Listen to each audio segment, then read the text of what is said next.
各位朋友，晚上好，欢迎来到今天的深度人文与思想史时间。当我们今天谈论佛教的时候，你的脑海中首先浮现出的画面是什么？是深山古刹里缭绕的香火与庄严的佛像，是《西游记》里法力无边、降妖除魔的如来佛祖，还是《心经》里那句被无数人抄写却又觉得玄之又玄的“色不异空”？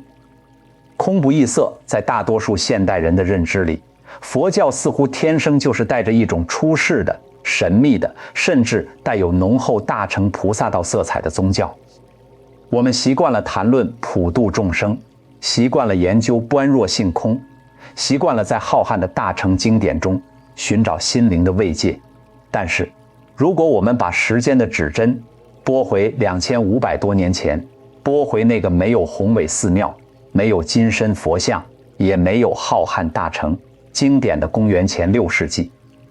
在古印度的恒河流域，那个刚刚在菩提树下觉悟的乔达摩悉达多，也就是我们所说的释迦牟尼佛，他每天究竟在对他的弟子们说些什么？他最原始、最朴素、最核心的智慧究竟被记录在哪里？今天我们要探讨的就是佛教思想史上的一部根本大典，也是大乘佛教隐藏的却常常被遗忘的源头。如果你去问一位普通的汉传佛教信徒，甚至是一些出家人，他们可能对《金刚经》《法华经》《楞严经》倒背如流，但当你问及《阿含经》时，很多人可能会感到陌生，或者下意识地给它贴上一个标签：哦，那是小乘经典，事不究竟的，是只追求个人解脱的，自了汉读的。在汉传佛教长达2000年的历史中，阿含经长期处于一种被边缘化、被束之高阁，甚至被贬低的尴尬境地。这其实是思想史上的一桩千古奇冤。从现代历史学、文献学和思想史的维度来看，汉译的4阿含与南传巴利语系的5部尼科耶，是全世界佛教界和学术界一致公认的最接近佛陀时代原貌的根本经典。他们不仅是了解原始佛教的唯一可靠路径，更是研究公元前6世纪古印度社会、政治、经济、哲学思潮的不可多得的珍贵第一手史料。那么，为什么这样一部具有万法之源地位的根本经典会在汉地遭遇如此冷遇？它究竟记录了怎样颠覆性的智慧？在漫长的2500年中，它又是如何跨越雪山与沙漠，经历怎样的艰辛才翻译成汉文？近现代的中外学者又是如何拨开历史的迷雾，为它重新证明的？今天就让我们像思想侦探一样，拂去历史的尘埃，走进阿含经的世界，去探寻佛陀最早留下的智慧，去解开大乘佛教源头隐藏的密码。要真正理解阿含经的伟大，我们必须首先回到佛陀所处的时代。公元前6世纪左右的古印度，在思想史上被称为沙门思潮时期。那是一个与中国的春秋战国时期极其相似的思想大爆炸的轴心时代。当时的印度社会正处于剧烈的动荡与变革之中。传统的婆罗门教虽然占据统治地位，但其繁琐的祭祀仪式、僵化的种姓制度，以及梵天创世和梵我合一的绝对唯心主义哲学，已经引起了越来越多有识之士的怀疑和反感。于是，一大批思想家离开了舒适的家庭，走进森林和旷野，他们被称为沙门，意为勤息修道者。他们试图通过苦行冥想、辩论去寻找宇宙人生的终极真理。当时的印度大地上涌现出了成百上千种思想流派，佛教史上称之为6师外道或96种外道。在这些思潮中，有主张绝对宿命论的，有主张无因无缘的偶然论的，有主张死后一切断灭的唯物论的，也有主张通过极端苦行来折磨肉体，以求灵魂解脱的。整个思想界陷入了极度的混乱与虚无之中，正是在这样一个众生喧哗、思想迷茫的时代，释迦牟尼佛觉悟了《阿含经》最核心也最伟大的价值，就在于它极其忠实的记录了佛陀是如何在这些极端的思想中劈开一条中道，建立起一套全新的理性的基于实证的世界观和生命观的。在《阿含经》中，佛陀不是全知全能的神明，不是创造宇宙的主宰，而是一位觉者，一位充满智慧慈悲，同时又极具人情味的导师。经典中详细记载了佛陀的日常生活，他如何托钵乞食，如何与弟子们围坐在树林中探讨问题，如何应对国王的请教，如何面对外道的约难，甚至如何处理僧团内部的矛盾与分裂。更重要的是，《观阿含经》朴素而深刻地阐述了佛陀的有情观和世界观。当时印度的主流思想要么认为有一个永恒不变的灵魂神我，要么认为人死如灯灭。佛陀在《阿含经》中提出了震惊当时思想界的缘起论和无我论，此有故彼有，此生故彼生，此无故彼无，此灭故彼灭。这短短的16个字是《阿含经》乃至整个佛教思想的基石。佛陀指出，宇宙间没有任何事物是独立存在，永恒不变的一切现象，包括我们的肉体和精神，都是由各种条件因缘和合而成的。条件聚则生，条件散则灭。既然一切都是因缘和合，那么就不存在一个独立自存的永恒不变的灵魂或自我，这就是无我。这种思想在当时的印度简直是石破天惊的，它彻底打破了婆罗门教的反我神话，也否定了苦行外道对灵魂的执着。佛陀通过缘起和无我，将人类从对神明的盲目崇拜和对虚幻自我的执着中解放出来，指出痛苦，苦地的根源在于无明和贪爱，极地，而通过修行，道地是可以彻底熄灭痛苦，达到解脱灭地的。这就是《阿含经》中反复宣讲的四圣谛。此外，《阿含经》还详细解说了12缘起、37道品等极其严密的修行原理与方法。它不谈论玄之又玄的宇宙本体，不讨论世界有边无边，如来死后存在不存在这类形而上学的无记问题，即佛陀认为对解脱无益而不予回答的问题，而是将所有的焦点都集中在认识苦、断除苦这一极具实践意义的生命课题上。所以从思想史的维度来看，《传阿含经》不是一部宗教神话集，而是一部极其严谨的关于人类心智运作规律和解脱之道的生命科学指南。它代表了佛教最原汁原味、最没有经过后世宗派利益修饰的根本佛教面貌。既然《阿含经》如此重要，那么它是如何被记录保存，并最终跨越千山万水来到中国的呢？这里有一段充满艰辛与波折的流传史。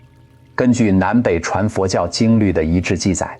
在佛陀班涅槃入灭的当年夏天，为了防止佛陀的教法散佚或被篡改，佛陀的大弟子头陀第一的大迦叶尊者，在王舍城外的七叶窟发起并组织了佛教史上的第一次结集。这次结集极其严格，只有证得阿罗汉果位的500位大比丘才有资格参与。在大会上，由夺闻第一的阿难尊者诵出佛陀所说的法纪经藏，也就是后来的阿含经雏形；由持律第一的优波离尊者诵出佛陀制定的戒，即律藏，每诵出一段，都要经过500位阿罗汉的共同审定，确认无误后才算结集成功。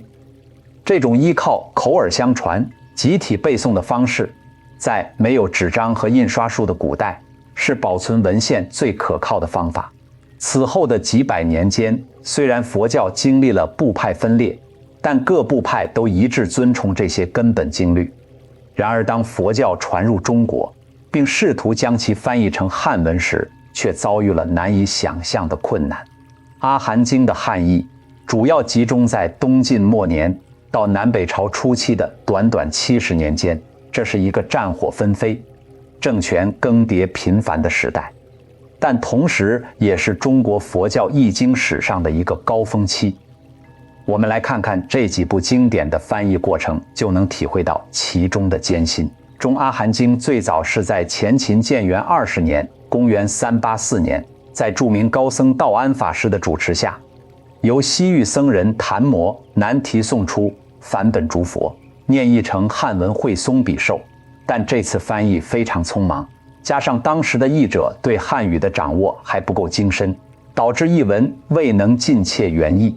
很多地方晦涩难懂。直到东晋隆安2年，公元398年，才由僧伽罗叉重新诵出，僧伽提婆重新翻译道祖笔受，这才有了流传至今的60卷本《中阿含经》。增一，阿含经的翻译同样一波三折。建元21年，公元385年，依然是道安法师主持，昙摩难题诵出，竺佛念翻译，但译文依然不尽如人意。后来僧伽提婆与竺佛念又进行了大量的修改和润色，才形成了现在的51卷本。掌阿含经则是在后秦弘始15年，公元413年，由佛陀耶舍诵出竺佛念翻译道，含笔受共22卷。而最为重要，也被认为最接近原始佛教面貌的杂阿含经，直到刘宋元嘉12年，公元435年，才由求那跋陀罗诵出宝云，翻译慧观笔受，共50卷。大家可能会好奇，为什么翻译一部佛经需要这么多人分工？这里就涉及古代译场的制度，诵出的人必须记忆力超群，能将梵文或胡文经典一字不差地背诵出来。翻译的人负责将外语转化为汉语，笔受的人负责记录并进行文字润色。尽管有如此严密的组织，但由于早期来华的僧人多来自西域，他们带来的往往是经过西域语言转译的胡本，而非纯正的梵本。加上当时中国本土的学者对印度佛教的哲学概念还缺乏准确的理解，常常借用老庄道家的词汇来解释佛理，这在思想史上被称为格义。这就导致了早期的阿含经汉译本普遍存在译文艰涩、文意不畅，甚至卷次混乱的问题。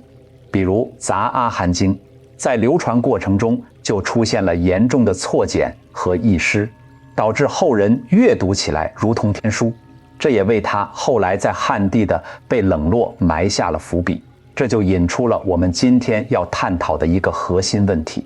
为什么阿含经这样一部根本经典会在汉传佛教的历史长河中长期被边缘化，甚至被斥为小乘而遭到贬低？要解开这个思想史上的悬案，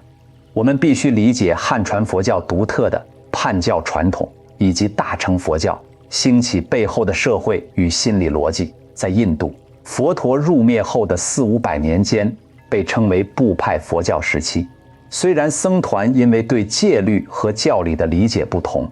分裂成了上座部和大众部，进而又细分出18部或20部，但所有部派都一致尊崇阿含经或南传的5部为根本经典。那时候并没有所谓大乘与小乘的截然对立。然而到了公元前1世纪左右，随着大乘佛教的兴起，情况发生了巨变。大乘佛教的兴起有其深刻的社会和历史背景。早期的原始佛教强调个人的修行与解脱，目标是成为断除烦恼的阿罗汉。但随着佛教向社会更广泛的阶层传播，许多信徒产生了一种更宏大的宗教诉求，他们不满足于个人的自我救赎，他们希望不仅能自救，还能拯救一切众生。他们不追求灰身灭智的涅槃，而是发愿在无尽的轮回中救度世人，这就是菩萨道。为了支撑这种宏大的菩萨道理想，大乘佛教徒开始编纂和推崇一批新的经典，如般若经、法华经、华严经等。这些经典在哲学上提出了更为彻底的性空思想，在信仰上塑造了无数他方世界的佛与菩萨，在修行上强调六度万行和普度众生，在确立自身合法性和优越性的过程中，大乘佛教不可避免地需要对传统的保守的部派佛教进行批判。于是大乘意为巨大的承载工具，能度无量众生，与小乘意为狭小的承载工具，只能度自己的概念被创造出来。那些尊崇阿含经、追求阿罗汉果位的传统部派，被大乘佛教徒贴上了小乘的标签，被批评为焦芽败种自了汉，甚至被认为是佛陀为了根器浅薄的人而设立的不了义的方便法门。当佛教传入中国时，汉地僧人接收到的已经是经过大乘佛教深刻洗礼后的思想体系。三国时期的朱士行、东晋的法显、唐代的玄奘和义净，这些伟大的西行求法者，当他们历经千辛万苦到达印度或西域时，那里盛行的早已是大乘佛教或高度发达的部派佛教。他们带回并翻译的也大多是大品般若、瑜伽师地论、成唯识论等大乘宏篇巨著。在中国本土，从南北朝到隋唐，高僧大德们为了统摄浩瀚的佛教经典，创立了天台、华严、法相、禅宗等具有中国特色的大乘宗派，并建立了严密的判教体系。在这些判教体系中，阿含经毫无例外地被判定为最低层次的小乘教或藏教。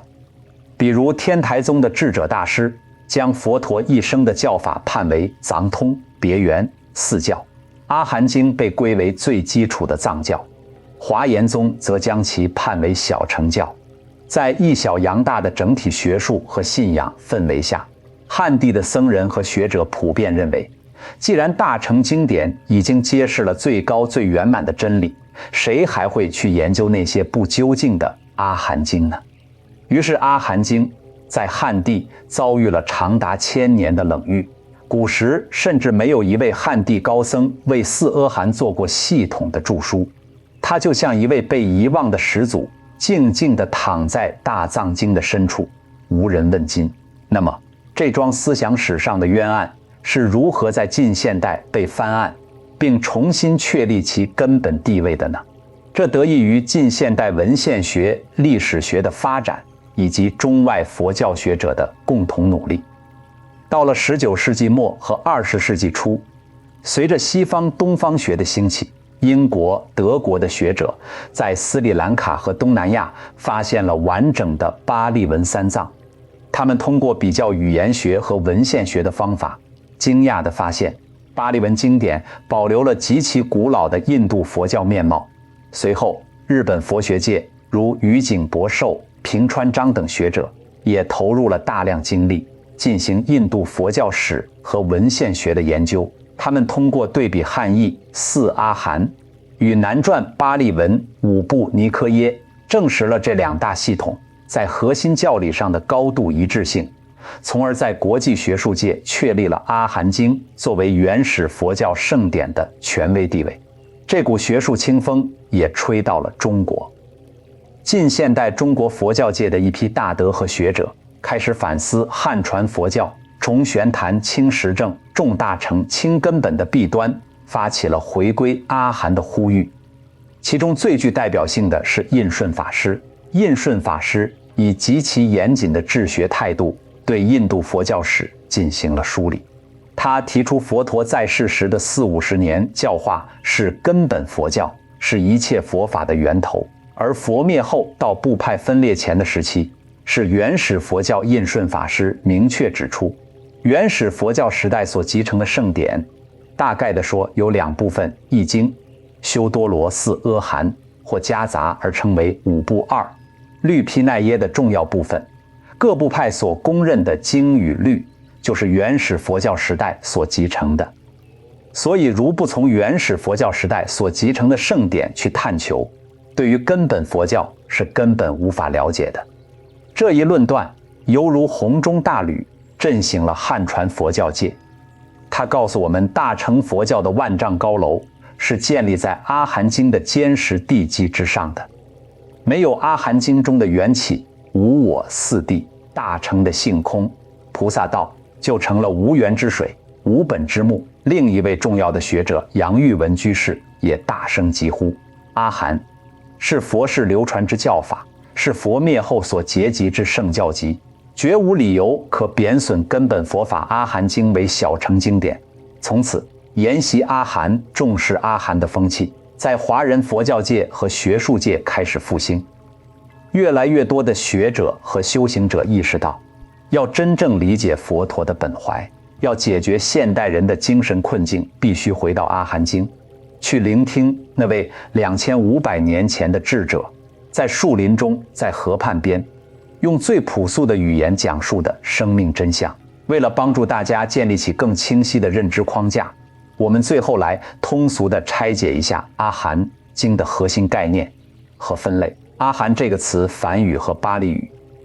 发音为阿伽玛，在古代它有多种音译，如阿启摩、阿伽摩等。它到底是什么意思呢？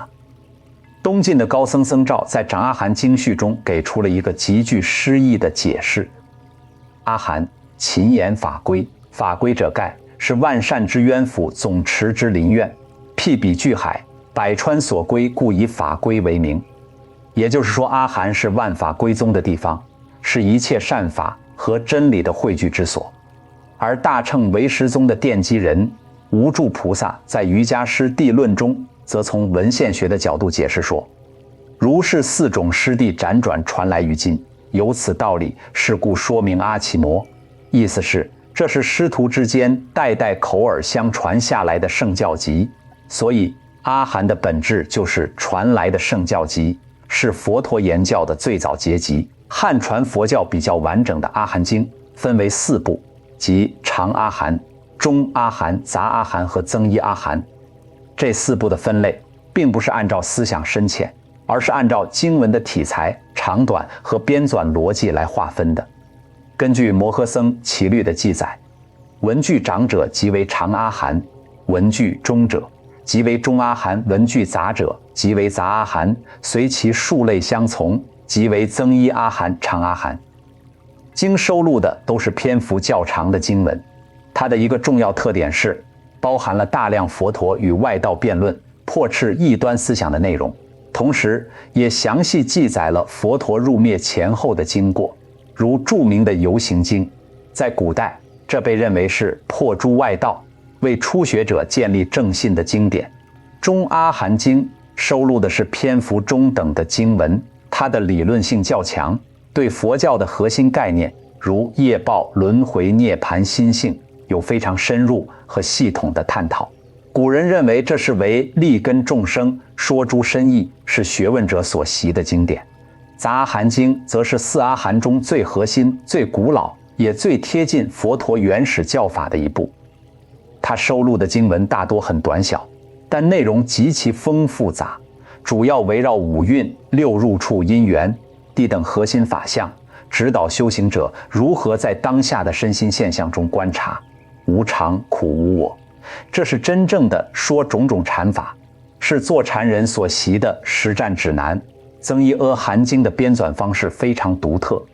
它是按照数字的顺序，从1到11来归类经文的。比如讲一个法如念佛，就归在1法里；讲2个法如止与观，就归在2法里。这种编排方式非常方便记忆和向大众宣讲，因此被认为是劝化人所习的经典。值得注意的是，汉译的4阿含并不是出自同一个部派，在部派佛教时期，各部派都有自己传承的阿含。根据现代学者的考证，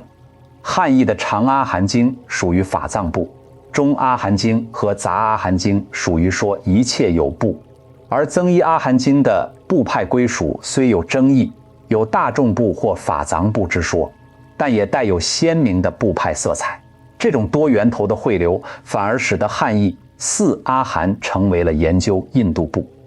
派佛教思想差异的极其珍贵的文献宝库。它与南传上座部分别说部传承的巴利文、5部尼科耶交相辉映，共同构成了我们今天窥探原始佛教全貌的双翼。朋友们，当我们梳理完《阿含经》的宏大历史与深邃思想后，让我们把目光收回到当下。在2500年后的今天，我们生活在一个物质极其丰富，但精神却常常感到焦虑、虚无和撕裂的时代。我们被海量的信息裹挟，被消费主义的欲望拉扯，被社会竞争的压力压得喘不过气来。我们拥有了古人无法想象的科技，却似乎越来越难以获得内心的平静与安宁。在这样的时代背景下，重新阅读《阿含经》，究竟有什么现实意义？我想，《阿含经》给现代人最大的启示，在于它提供了一种极其清醒的、反求诸己的生命实证主义。它不要求你盲目地信仰某个神明，不要求你寄托于虚无缥缈的来世，也不给你灌输廉价的灵魂鸡汤。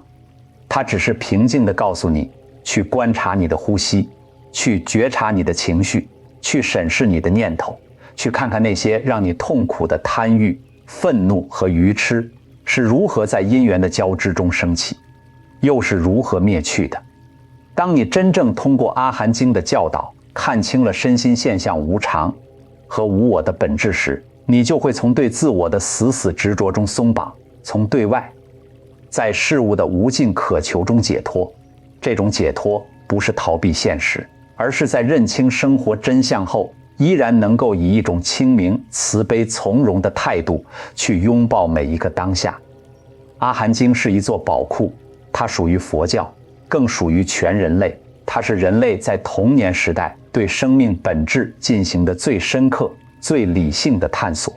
如果你也对这段波澜壮阔的思想史感兴趣，如果你在阅读《阿含经》或其他古典文献时遇到过困惑，或者你对佛陀的缘起智慧在现代生活中的应用有自己的体悟，非常欢迎在评论区留下你的思考，我们一起探讨思想的传承需要一代代人的接力。如果你觉得今天这期深度的硬核人文之旅对你有所启发，请别忘了点赞、订阅我们的频道，并开启小铃铛。你的每一次支持都是我们持续挖掘思想史宝藏的最大动力。